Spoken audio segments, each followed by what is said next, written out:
किसान भाइयों नमस्ते। आज के इस वीडियो में हम गन्ने का तांबेरा रोग और यानी रेड रॉट डिसीज़ इसकी पूरी जानकारी लेंगे कि जिसकी वजह से 30 से 40% उत्पादन कम आता है। तो चलिए किसान भाइयों देखते हैं इसके बारे में डिटेल्स। गन्ने की सबसे खतरनाक बीमारियों में से एक यही यानी गन्ने का कैंसर भी इसे कहा जाता है, क्योंकि यह फसल को नष्ट कर सकता है। यह रोग फफूंद यानी फंगल के कारण होता है। चले किसान भाइयों इसके प्रारंभिक लक्षण के बारे में जानते हैं। इसकी वजह से गन्ने में क्या होता है, तो पत्तियां हल्के पीले रंग की होने लगती है, पत्तियां सूखने लगती है और झड़ने लगती है। प्रभावित गन्ने का बढ़ना रुक जाता है और धीरे धीरे से वो कमज़ोर भी हो जाता है। आंतरिक लक्षण अगर हम इसमें देख ले तो जब गन्ने की छड़ी को बीच से काटा जाता है तो अंदर लाल भूरे रंग की धारियाँ दिखाई देती है।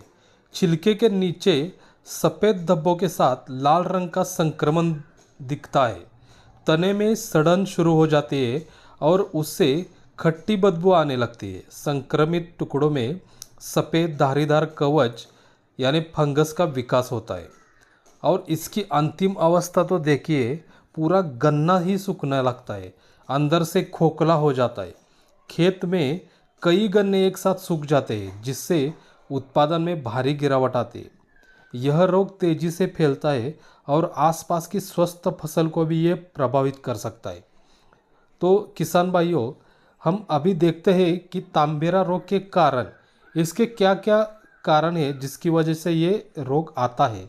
तो फफूंद यानी फंगस का संक्रमण हो जाता है।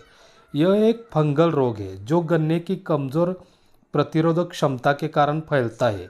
अत्यधिक नमी और जल भराव, ज़्यादा बारिश या खेत में पानी रुकने के कारण से भी ये रोग जल्दी ही फैलता है।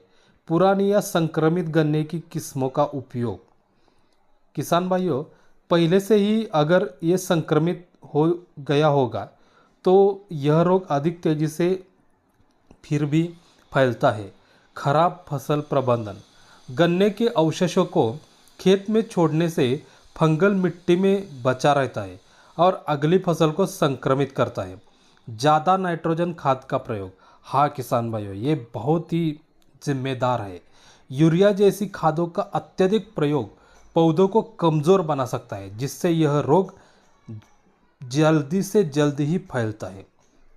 तांबेरा रोग का फैलाव कैसे होता है, देखिए किसान भाइयों, संक्रमित गन्ने के टुकड़े बीज सेड्स से नई फसल में फैलता है। हवा और पानी के माध्यम से फंगस एक खेत से दूसरे खेत में जा सकता है।